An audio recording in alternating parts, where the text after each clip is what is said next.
Charles, how are you? You're overseas. Welcome to 2025. Is this our first? It is our first show in 2025. Happy New Year, Charles. How are you? Happy New Year to you, Jason, and I'm greeting you from the my study, basically, in the apartment. It's not quite set up totally. I don't have the TV and the sound system in sync yet, but that should happen shortly. And I've always been a fan of books since really before, since I was very young. And here I'm surrounded by many of my books. You can't actually see the full room or the full collection because the stuff that I don't want to get damaged by light is in closets. Wow. But the design team here has done just an amazing job. I cannot speak highly enough of Wolfgang Limited, which is the Wolfgang Living, I should say, which is a husband and wife team with a staff. They're only 30 years old, both of them. And it's just incredible the quality of the work that they did and continue to do here. Yeah, I mean, I think people are going to look at this, Charles, and they're going to have a hard time believing that you're not on a green screen. It looks so good right there. That room, the lighting, everything about it is super nice. The Wolfgang interior design people definitely know what they're doing over there. I think they could use your apartment as maybe put it into their website. Here's a very nice website. Obviously, these people are premium design experts. Yeah, plus they're fun and refreshing. I mean, I've done several other projects back in the States, and it's really, frankly, annoying to deal with even the best quality contractor because they always have excuses why they ordered something and it didn't come in exactly right, and they have to redo this or redo that, and there's always a problem that you have to solve for them. Whereas these people, they sat down with me in one meeting and they asked me, what do you want to do with the apartment? What kind of a feel do you want? And I said, well, there's a wonderful bar in the Eastern and Oriental Hotel called the Farquhar's Bar, and I want this whole apartment to have the feel of the Eastern and Oriental Hotel, which is the oldest and nicest hotel here. It's brought to you by the same people who did subsequently Raffles in Singapore, so it's a super high-end place. And we just discussed the apartment is really too big for one person, so I cut out bedrooms, 2 bedrooms to make this place, Wow. for example. And they've just done a spectacular job. And my brother is here. I'm hoping he's going to buy the apartment next door, and so we might have a pair of these on the floor. It's all so fancy, Charles. You know, people wanted to remind us last time that Raffles in Singapore is the birthplace of the Singapore sling. So I don't Exactly. know if that I don't know if that impresses you, but Charles, you know, it's important for us to discuss the fact that 00 stupid is added again. I don't know if you knew this, but 007, that's actually Joe Biden's IQ, Charles. If at its peak. Being No, I mean generous. this. Yeah.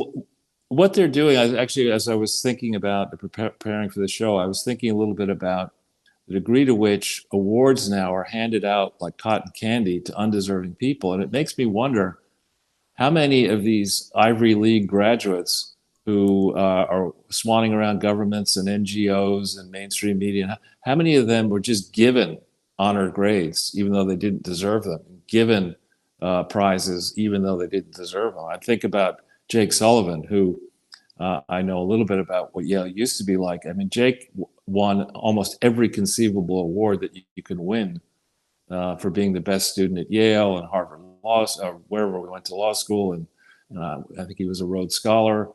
Um, and the guy has no moral compass. He has been a disaster. He was Hillary Clinton's top aide when she destroyed the State Department and destroyed America's remaining foreign credibility with her and Obama's regime change operation. And now he's national insecurity advisor.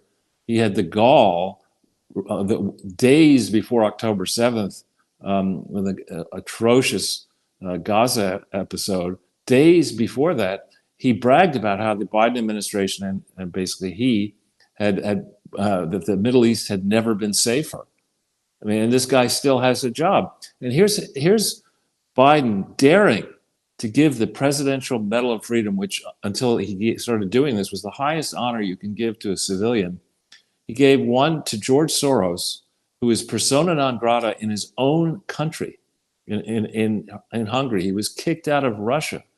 He should be kicked out of the United States and his assets impounded and seized.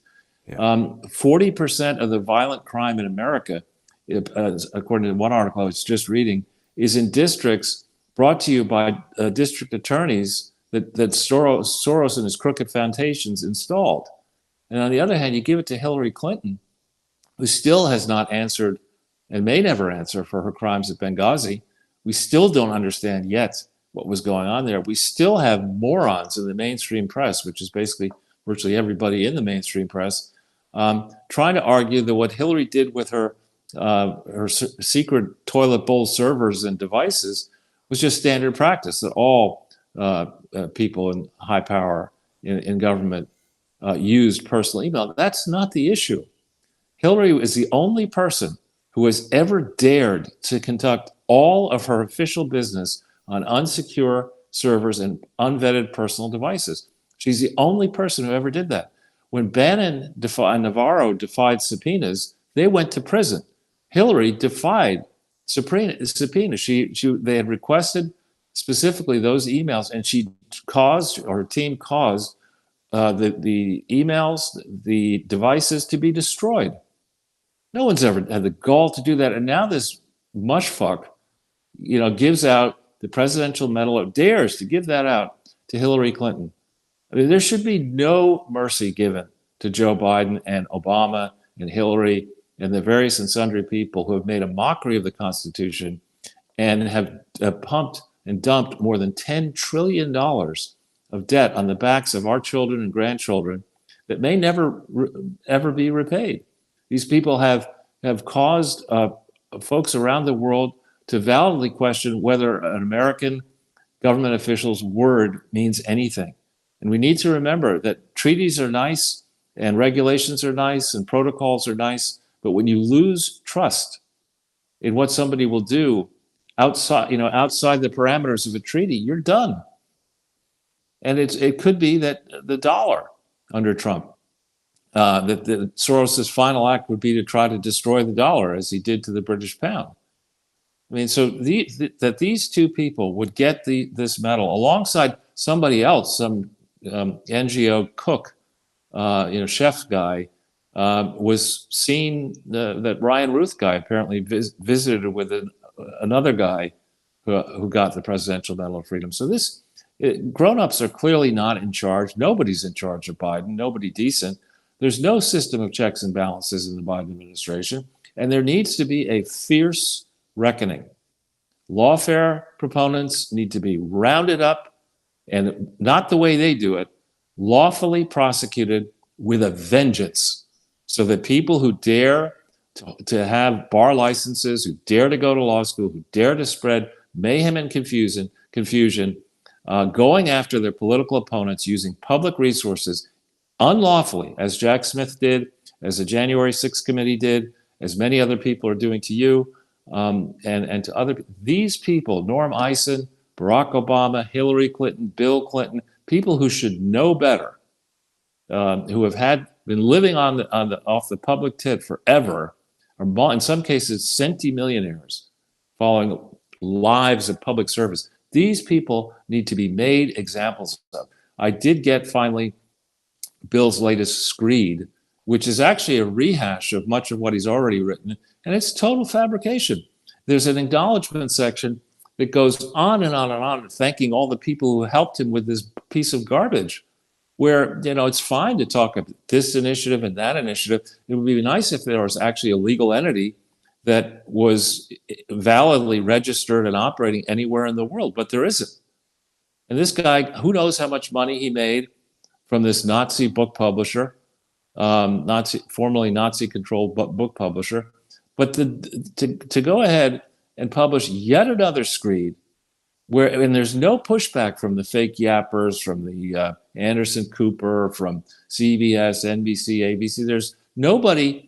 If Donald Trump had put this book out, every single word would be torn to shreds the way this book needs to be destroyed.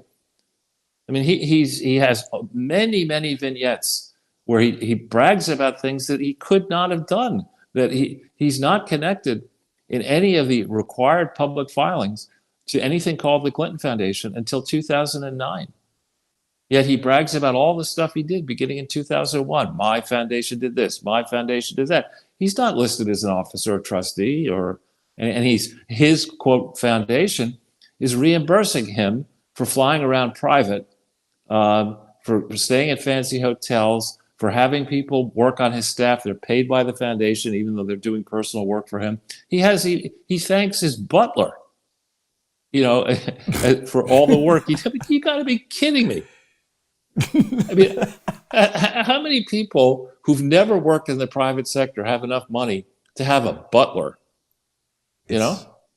And he has a chief of staff, and his wife has a chief of staff, and his daughter has a chief of staff, and they all have offices in expensive locations. They're all flying around, and what are they doing? Hey, what do they do? That's the question. They have all these offices and servants, and they're just like sitting around doing nothing, getting medals. It's ridiculous.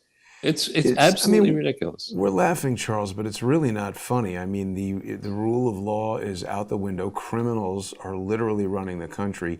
When you mention Soros destroying the dollar, that's absolutely not out of the question. In fact, it seems probable. These people are psychopathic. Yeah, and the nerve, for example, of the medal is given to George Soros, who's probably, I don't know, he's on the Joe Biden Jello program, so he didn't have the time to accept the nation's highest honor, so he sends one of his shrimpy little sons in, Alex Soros, who's apparently taken over the mantle, and Alex runs a crooked philanthropy, a series of them called Open. Is it Open Society or something like that, or Open something or other? Open Societies. These are nothing other than illegal means to funnel money to people who are, quote, advancing the Soros agenda. And we need to remember, actually, short sellers, these are people who make money when the value of securities go down. Mm-hmm. That's a very important function. So I'm not negative on short sellers. I'm negative on crooked short sellers. So crooked short sellers, if you bought off and you put, let's say, Zelensky in power, just hypothetically speaking, with a mission of first destroying Ukraine and second destroying Western Europe, and you're a short seller, what you do is you don't do things that are easy to track. You short the debt of the country, and you may short the debt if it's available, if you can do it mechanically. You short the debt of companies who are based in the country that's going to blow up. Meaning and you can make a tremendous betting that they can't pay it. Yeah, most human beings, as they age, they want assets whose value will go up, right? That's what you're hoping for. You buy a stock and you hope for $1,000 and you hope that it goes to 10,000 over 20 years or something like that. But there's a very important function I learned a lot about when I was exposing General Electric. When you find a company that is improperly valued in the market, in your view, based on your own research, there are ways to bet that the value of the underlying securities go down. And these ways are, without getting into gory detail, these ways are turbocharged. You can make a lot of money if you're right, betting that, let's say, the debt of Siemens, to pick a company, which I think is another corrupt version of GE. If you felt that the value of Siemens equity and debt was going to go down, you can make a tremendous amount of money. And if you're crooked and you go the extra step of bribing people in Germany who might regulate Siemens, and you install the leadership by siphoning money to, let's say, the leading member of the coalition government, you have very important knowledge, which you shouldn't be trading upon, but what's very difficult to police. And so there is, as a matter of fact, there is no international tax regulator. There is no international securities regulator. And I think in our lifetimes, and perhaps for centuries to come, there won't be. And so that creates a big opportunity for people who want to pay off the Bill Clintons and pay off the Hillary Clintons and pay off the Barack Obamas and pay off the Joe Bidens. And that's what we see with Joe Biden. I mean, the big message, the big story that nobody wants to cover in mainstream media because they're all dependent on the Chinese market. The big story is that under Biden's, quote, presidency, the Chinese have gained enormous influence over the US. With the balloons, now the drones, paying off Hunter. I mean, the clear message is sent, I think, by the Biden administration that American politicians can be bought and sold for chump change. That's a clear message. I mean, this picture, which the National Archivist sat on until Hunter was pardoned, shows, shit-eating, corrupt people getting together, full of the knowledge that Joe Biden can be bought, and that it's worthwhile paying off his crack-addled idiot son chump change to get whatever favors you want out of the Clinton, Obama, and Bush crooks who are still in the deep state, still in government, still in a position to reward people who pay off the political families. That is the clear message.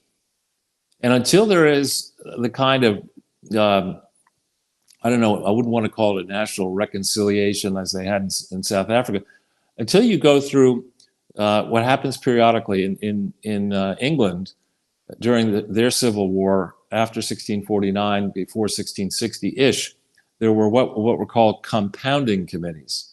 And people who were suspicious, who had suspicious amounts of wealth, had to go before an empowered body and explain all of their assets, all of their liabilities, all of their income, all of their expenses, all of their possessions. How did they come by these? And if you failed to make a full declaration, you were severely punished. Now, I'm not saying we could do that in the United States, but anybody who has spent, quote, a lifetime of public service and today has more than one nice home, in my view, is more than likely to have taken a succession of bribes. And unfortunately, during the Constitution period, you didn't have two-income families. So you didn't have a Jake Sullivan, and now his wife's in the House of Representatives, or a Bill and Hillary, or Barack and Michelle. You didn't have that. So the Constitution has really not contemplated the type of corruption that is possible in the arising of these dynastic political families in both parties. So there's not a mechanism to aggressively go after it in Congress, as you see. I mean, Jim Jordan has a nice fiery press conference, and what happens? Bupkis, nothing. We have all this. Peter Schweitzer does multiple books exposing the corruption in the mainstream press, and Bill Clinton, in his latest book, characterizes Schweitzer as a right-wing kook. And a mainstream press loves it. It give Bill another $10 million for a stupid-ass book. There has to be, and I think there is. People talk about it, a vibe shift, where with the attempted coronation of Hee Haw, and now she can't even recite the Pledge of Allegiance, and this is the vice president who's going to preside, in theory, tomorrow over the certification of the election results. She doesn't even know the Pledge of Allegiance, but let's make her president in a process where she has no primaries, has no votes, takes $2 billion and burns it in 107 days. I mean, I don't think Nero, if you adjusted for, if you could adjust for money value differences over that long time, I don't think Nero burned $2 billion in 107 days in a campaign of nothing. She literally got up there and said, I'm in favor of moving forward, not backwards. Okay, we're all marching together in time. That's really novel. Let's give you another $2 billion for that. I mean, it's really beyond a tragic joke at this point. And I do hope that scores get settled here. I mean, I do hope that Mike Johnson does his job. I hope that John Thune is not already corrupted in the Senate. I do note that Chuck Schumer was on one of the ridiculous shows, Sunday shows, and Kristen Welker, I think at NBC, played a clip of Schumer claiming that it's right-wing propaganda that Joe Biden, his mental acuity is on the decline. And instead of being embarrassed, Schumer reportedly doubled down. I mean, it's indefensible. Joe Biden should be nowhere. The second that special counsel or whatever he was said that Joe Biden's mental condition was too fragile to go through a trial, I mean, he should have been. Everyone in the line of succession who failed to call for him to go through a 25th Amendment process, every one of those people should never work in politics again and should never have a pension. And beyond that, any damage we may suffer as a result of pretending that Joe Biden was in control, any monetary damage should be repaid by this group of clowns. I mean, it's ridiculous that they would put up with this. It really is. Not that I have any views. You're going through all this sort of like chapter and verse, as you would say. It's a good and comprehensive wrap up. You know, we really didn't do like a year end wrap up per se. I was very occupied with getting this mobile studio and a mobile array together, and just everybody was traveling and everything. But this is a good sort of time to do it, I think, with tomorrow being January 6th, and we're just 2 weeks away from the new administration. You know, when I was thinking about today's poster, I named it No Time to Drill because, of course, Joe Biden has put in place these bans on certain energy exploration and exploitation plans that Donald Trump has spoken about that would surely supercharge the economy. So, I mean, Joe Biden is literally, you know, throwing a gas can in the room as he leaves out the door to burn the whole place down. He's a total asshole. This is the most insane behavior we've ever seen from a person who's been president. Honestly, it makes Jimmy Carter look like a genius to me. Well, I would say that, you know, the good news is that any action done by executive action or executive order can be undone by Trump. And they're going to claim that you can't. I know there's this continental shelf issue on drilling. They're going to claim that there's a specific provision and some ancient law that gives the president the authority. Okay, fine. You could try that bullshit when Merrick Garland is Attorney General, but we're going to put in some Rough Riders into the Department of Justice, into these various departments, and we'll see. And unlike Biden's Justice Department, that the most insidious thing they can do is not really aggressively prosecuting people who shouldn't be prosecuted. I would argue the most insidious thing they can do is to not go after, criminal conspiracies, which are ongoing. I would regard I would say in the IRS, in the nonprofit tax exempt department, in the IRS itself. We have DEA agents selling drugs that they confiscate. I mean, we have lawlessness at the border, up and down the food chain, and it's going to take Trump and his team a few days to get shit done, a few weeks even. But they need to really go into 24/7 mode and look very carefully at the suspicious people who are Obama holdovers in the Biden administration. So people like Lisa Monaco, who is running day-to-day the Department of Justice, her whole tenure in government needs to be re-examined. And when she was sitting on top in the Justice Department of the branch that was regulating the Foreign Agents Registration Act. She had that specific position, and she failed to tag the Clinton Foundation. She failed to tag many other foundations.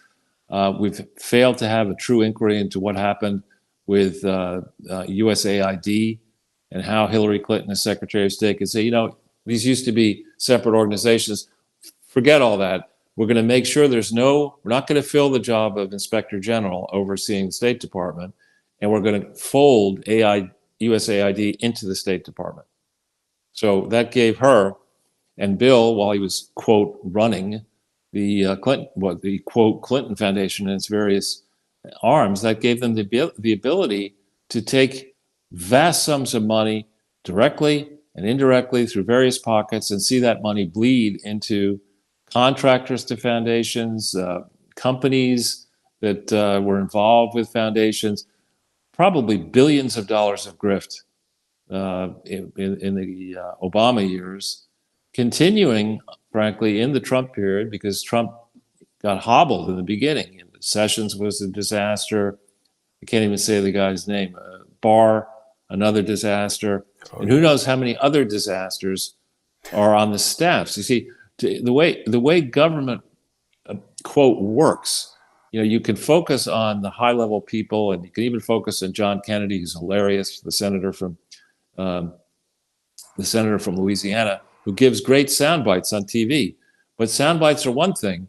Another thing is the actual text of the laws that get passed and the regulations that get passed, and then the decision-making process of what priorities ascend to the top of the food chain and what get buried and what gets classified and what doesn't get classified. Those type of decisions are all made by career fuckwads who aspire to have vast wealth, even though they're public servants.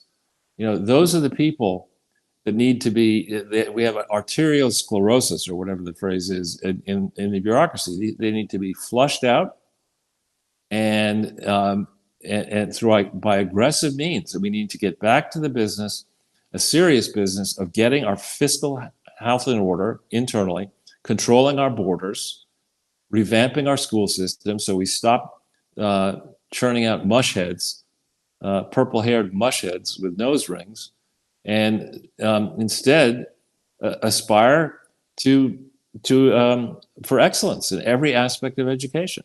We should be minting at every level of the food chain outstanding graduates, people who dominate the STEM competitions around the world, people who prodigies in music, wonderful people who expose us to new beauty and art. Every aspect of our educational system should be the envy of the world. Instead, we have a corrupt knucklehead, Randy Weingarten, who's a proven liar, still in charge and highly paid of the most important union that shouldn't exist, frankly. We don't need unions in public service. They're already overpaid. So how does a union help the taxpayer? Unions help these people who, in theory, can't be fired now, who are terrible people. I mean, Randy Weingarten still today tries to argue that she was not responsible for delaying the return to school over COVID. That is utter bullshit. Parents were pounding the table and saying, we need our children in school. And Randy Weingarten, behind the scenes, was saying, no, that the young children coming back to school pose a threat to the teachers. So to protect the teachers from getting COVID, we need to keep the children at home. She has no good credentials as far as I'm concerned. She is an evil fuckwad, as are all of these. The cost of education is enormously high because you have a gigantic bureaucracy. In New York Charles, City, let me just slow you down because you're on a huge roll here, and we're out of time here on our introduction, and we've got a lot of stuff to talk about in the First Amendment Forum. So we're going to transition over to the sponsor exclusive channels people are going to be able to watch on odyssey.com/@crowdsourcethetruth, crowdsourcethetruth.substack.com, and subscribestar.com, and patreon.com/crowdsourcethetruth. We haven't even gotten to Juan Merchan and the whole sentencing of Trump. There's so much corruption to get to, so I hope that people will stay with us. We will be right back in less than 5 minutes. Don't go anywhere. Charles obviously has got a lot